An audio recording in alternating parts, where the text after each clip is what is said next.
Well, welcome to the Healthy Christian Leaders Show. It's good to have you here today. Our guest is Dr. Laurel Buckingham, and it's great to have you, Laurel. And you're a bit of a legend in our region, in our town, and in the Atlantic provinces, just because of your faith and your inspiration and your ability over the years to keep the main thing, which is Jesus and his message of the cross and his lordship in our lives. And I've so appreciated that, in the conversations we've already have, that passion just keeps coming up and up and up. And it's, I am sure that it's been a key part of how and why God has used you really over the power years. and passion, huh? There really is. Yeah, there really is. So we're going to be talking today about building Christ-centered confidence. Yeah. Confidence is an interesting thing. It's so important in leadership, isn't it? Look, it's almost everything, in leadership. Now, that's not quite true, but I mean, if I'll tell you what, if it's not there, there's chaos, there's toxic environments, there's polarization, there's cultures develop, because an insecure leader, people say, oh, he's strong. He's not strong at all. He's weak as a rag. He has to compensate by coming on strong, my way or the highway, because of his own fears and his own insecurities. And it develops terrible, terrible situations. And it undermines everything we want to see accomplished. And I've seen so many places built up, even in the church world, that became well-known and famous just because of all the people who have been reached, because of their focus on success. But it was a cover-up almost because of lack of confidence. And there's never enough of it that can bring about the confidence that is necessary. And so that's one of the biggest factors of all in seeing things effective and be what they need to be. And I have just seen so much of this demonstrated both ways. I've seen and experienced firsthand where there's been a great leader, we'll say, and I'm thinking a pastor now when I say that, who accomplished great things, and he moves on. The guy that comes in behind, he has to blow the other guy's light out to make his own shine, because he puts other people down in order to build himself up, and he ends up blowing his own light out. I have seen great churches implode because of an insecure leader who comes in and cannot stand to hear other people getting confidence. And I just have to, I hope I don't go on here too long, but W.A. Criswell followed George Truett, First Baptist Church in Dallas. Truett had been there from 1897 to 1944. It had become the biggest Baptist church in the world at the time, and he was so revered, with good reason, Truett was, that people didn't think anybody could ever follow him. And so they even thought of dispensing the congregation, go to other churches in Dallas. But they found this guy by the name of W.A. Criswell, and he came in. He was just totally different than Truett. But his mode of operation was to build Truett up. I was there in 1981, went to Sunday school. Zig Ziglar was a regular Sunday school teacher in that church. That's something. 3,000 people in the class. Yeah. And in the second service, Criswell got up, and in his way of speaking, he said, somebody came up to me after the 8 o'clock service and said, Dr. Truett used to do whatever Dr. Truett did. Now here he is extolling the virtues of Dr. Truett 40 years after Dr. Truett was no longer the pastor. So theoretically, he had everybody behind him. He had all of Truett's enemies, if Truett had any enemies, and he certainly had all of his supporters because of the way he supported Truett. This is classic. I heard him speak in person one time, Criswell. He said, if you were ever to choose somebody to play the part of God in a drama, you would have chosen the great Dr. Truett. So you imagine, And it was sincere. I heard him preach a sermon, or somebody sent me a tape or a podcast or something of Criswell preaching a sermon on the anniversary of Truett's death, 30th anniversary, and it was called The Shepherd's Heart, and the whole sermon was about the great Dr. Truett. Well, that takes confidence. That takes a sense of security. So what I'm saying, in answer to the question, I think the number one thing in leadership is a secure, confident person who's not being driven by their fears, but there's serious factors to get there. And number one, listen, in order for me to do this right, this answer is going to take longer than what it should, but it really deserves to be unpacked in this way. Yeah, you go ahead. Well, I believe the number one thing is being Christ-centered. Now, it's easy to say. I don't think hardly anybody knows what that really means, just to hear it superficially like that. But in my mind, being Christ-centered means that I am going to try to be like Jesus in every way that I can understand Jesus to be. Jesus was always building other people up. He was never tearing them down. He was always doing what was in their best interest, even what he had to say to confront when he confronted the rich young ruler. And he was never concerned about how other people thought about him, in needing compliments or encouragement. He was totally focused on what he could do to make others feel the best they could feel about them by whatever it was they needed to do and feel in order to feel that way.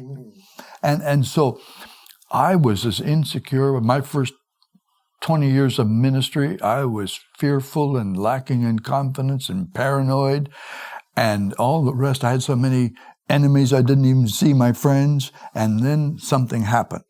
And now I got so many friends, I don't even see my enemies. I like a lot. So what was that happened? That's the question. And I'm glad you're able to get a question in at least. So I would go to a conference where we used to gather the pastors of our largest churches. Mm-hmm.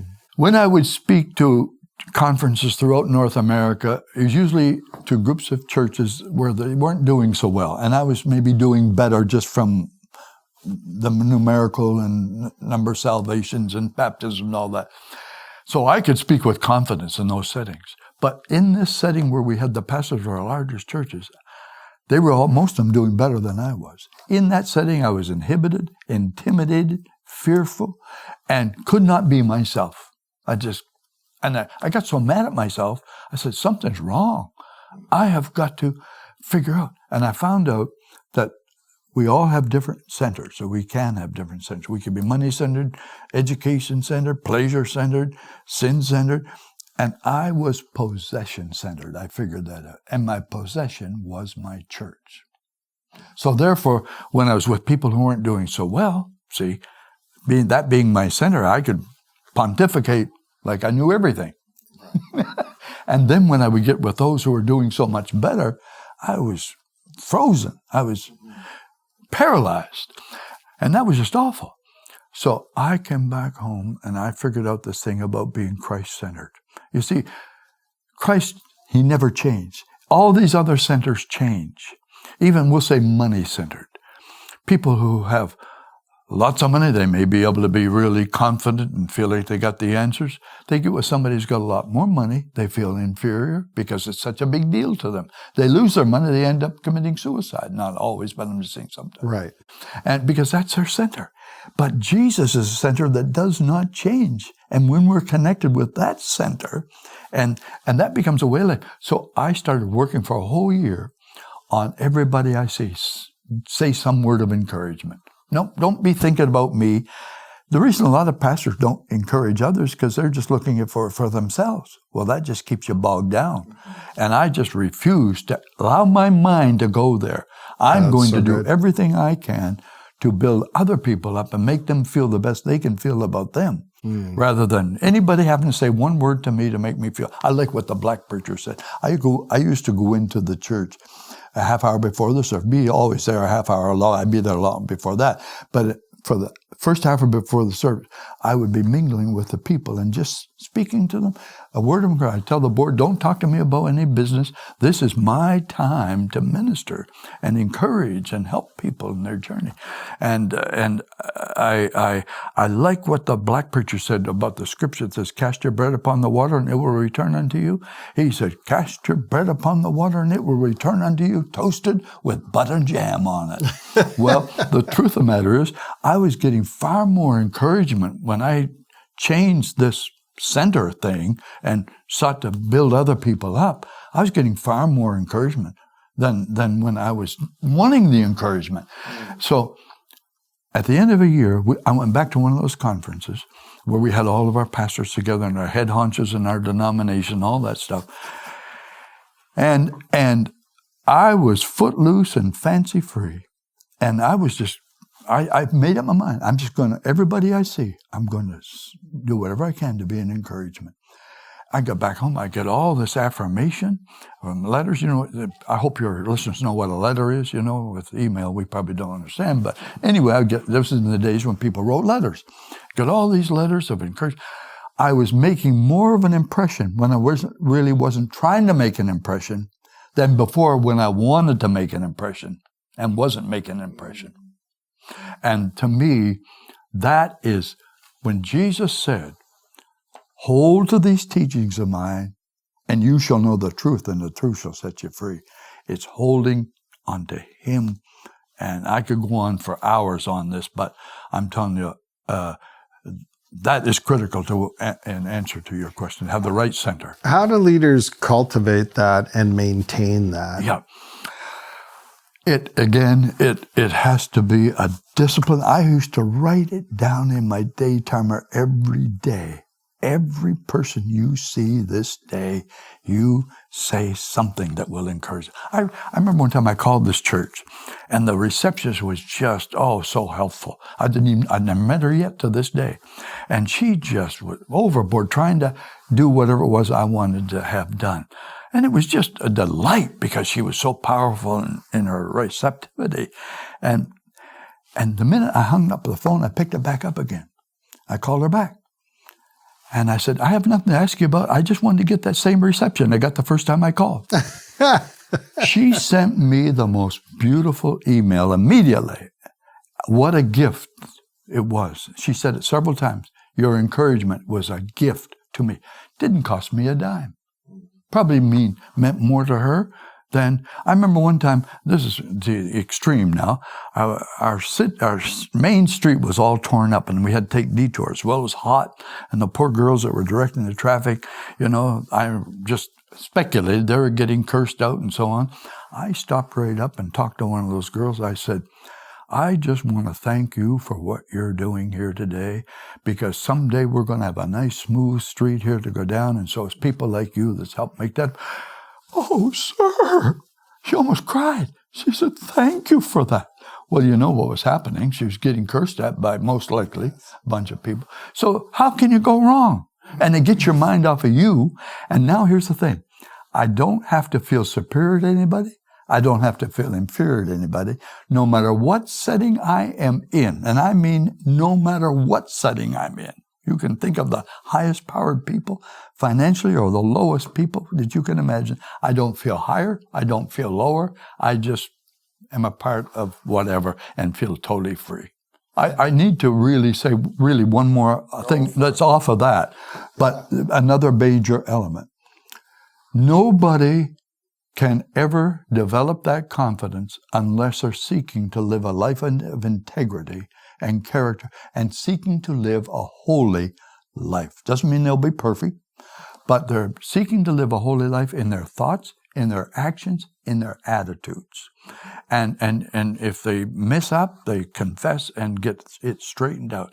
Because I'll tell you, you cannot feel good about yourself. Listen, the reason that so many people are driven sometimes for success, I believe, is to compensate for their own corruption, kind of, their own wrongdoing. And it's never going to be enough. It will never, ever be enough, no matter how successful. They just got to have more and more and more, because they don't realize what brings peace Total peace. I mean, 100% peace. And it's seeking to live. Listen, I got a pen here. I don't need this end of the pen. Not at all. I just need this end. This is the end I write with. But when I pick up this end, that other end's going to come with it. I can't stop it. So if we do the wrong thing, no matter what you do to try to compensate, you can't stop wrong things from coming from doing the wrong thing. But when you're seeking to do the right thing, then you cannot stop the right results coming from doing the right thing. So good. How can leaders distinguish between healthy self-assessment and destructive self-criticism? I think we have to be honest in every way that we can be. One of the values that I developed, and this took time to develop this value, I am going to look upon feedback as a gift. I'm going to look upon feedback as gold. Constructive, destructive, no matter what. Because I am going to look upon anything that is said to me. There's got to be some element of truth that might be helpful to me. If there isn't, then I'll move on. But I'm not going to blame and react and get on the defensive. I think seeking to be a humble person. Humility, I think, is very misunderstood. My definition, and I realize this is just my own definition. Humility is when you can receive critiquing and criticism without defensiveness. And that keeps you free. Now, that might not properly answer the question, but keep on probing here until maybe I'll give you a right answer. Well, when there's humility, yes. It's not destructive if you can not be on the defensive. That's when it gets destructive. I have a little formula. I realize formulas are wrong, and this is not original with me. If you have a formula, it's got to come from the heart. It's feel, felt, found. When somebody comes after you about something they're all upset about, something, I think I know how you feel. Suddenly all their frustration kind of, not all of it, but a lot of it goes away. But this is what I have, I know how you feel because something, I have felt the same way myself. Now, it might not be that particular thing, but something similar. But then you go on and say, but this is what I've found, or you go on and say, I was wrong. That's a very helpful little tool. Oh, it really is. The biggest mistake we can ever make is not to admit a mistake. It's bigger than whatever the mistake was, not to admit it. And I could go on and on about that. Well, you could, we'll have to do another podcast together on that one. What habits can leaders incorporate into their everyday lives to develop Christ-centered confidence?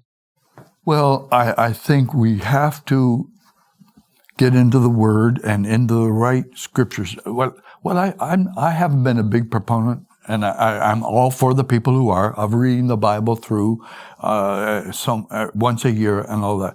What I have sought to do, and it's worked for me, is to pick out the passages that I need for whatever it is that I might be dealing with, and meditate. And when I say meditate, I mean not just read it, but think about it and pray that scripture and pray it and apply it and stay freed because of whatever that scripture is saying to me. And that has been a major, major factor. And there's certain portions in the Bible I use that the pages are dirty because I just have gone over it so many times to keep it before me and then pray it into me, what I need to be hearing from the Lord. Yeah, well, I mean, the Word says faith comes by hearing, and hearing through the Word of God. Exactly, and, there's such a deep need to get the Word internally so that we can have faith development growing. That's it. Yeah. Definitely creates that place of confidence. Yeah. What would you say to young leaders about right now that are listening to the program that are just getting into ministry, just stepping out into marketplace, calling, in this whole area of, as we wrap things up, around being Christ-centered. Yeah. Well, I'm not sure that I'll give the best answer to that, but here's what I would really recommend. First of all, listen to everything you can listen that speaks to you about leadership and about spiritual leadership and about being Christ-centered.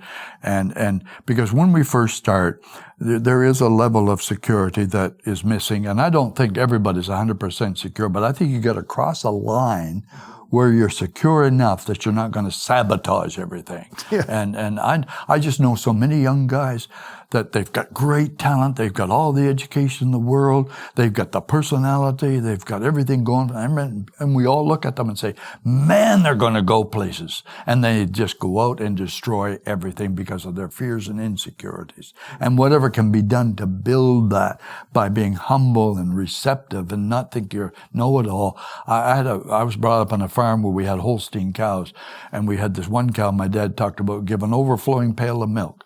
And he said, then kick the pail over.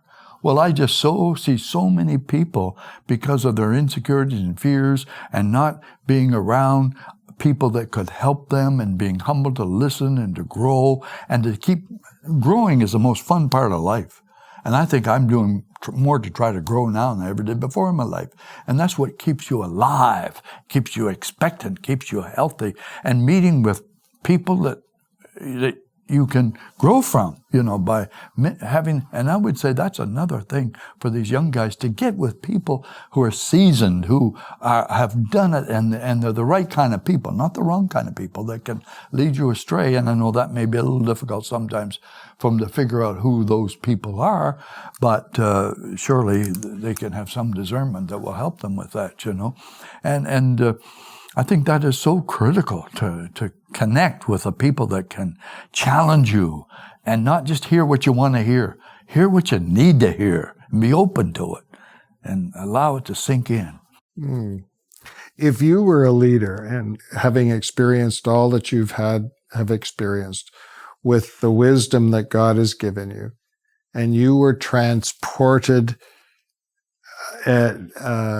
with all that wisdom to a body that is 25 years old, and you're just starting in the culture that you see today. Tell me, where would you begin? Well, I this may not be the best answer, but this is what, when you first started talking, kind of hit me.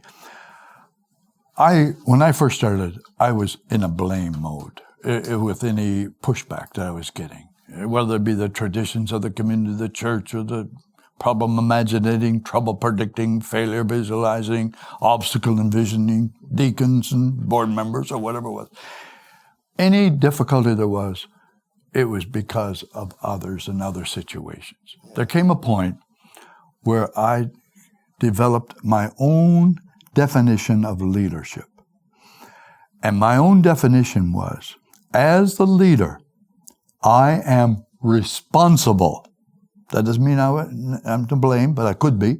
But I am responsible, no matter what, to find the solutions to the problems that exist, whether they've happened independent of me, been caused by me, or by somebody else. And here's the key phrase: by whatever it takes. And that's what generated creativity. That's what generated learning. That's what generated searching. That was what generated openness. That's what generated seeking to be humble, to receive whatever I could receive, wherever I could receive it, by conferences, by peers, by prayer. And so here's what, it set me free. I'm telling you, it was the most liberating thing of my life. I got to the point where I refused to ever blame anything on anybody. I am responsible. I know that sounds like a greater burden, but it just liberates. So when we run up against a situation, whether it be a people situation, or because of some other, and there were so many black times as you're trying to see things go forward, I would go into my little bathroom off from a little office I had that was off from my main office. I called it my main office, the little office, my inner sanctum, and the bathroom, my innermost sanctum. And I would go in there and look in the mirror, and I'd say, okay, you're responsible. What are you going to do? And smile. Say, you don't know the answer right now, but you do the right thing, you'll find the answer. So very good. Dr. Laurel Buckingham. Laurel, it's been fantastic to have you here today. And my pleasure. It's been fantastic for me. I have been so encouraged in your stories and the lessons that God's taught you. And you keep it up. I'm hoping that we'll have you back here right through to 95 and 100. That would give us another 15 years. Well, on the Healthy I did Christian my funeral Leader the other day, and I put the date, 2035. 2035. That's great. That's so awesome.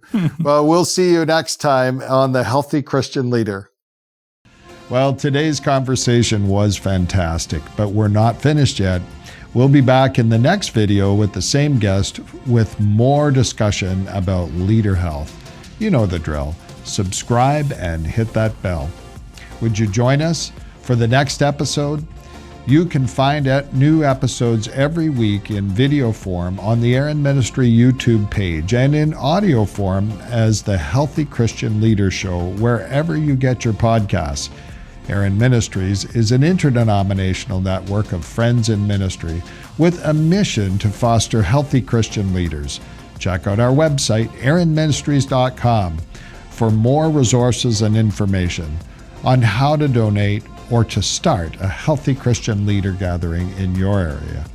Thanks for watching, and I'll see you next time.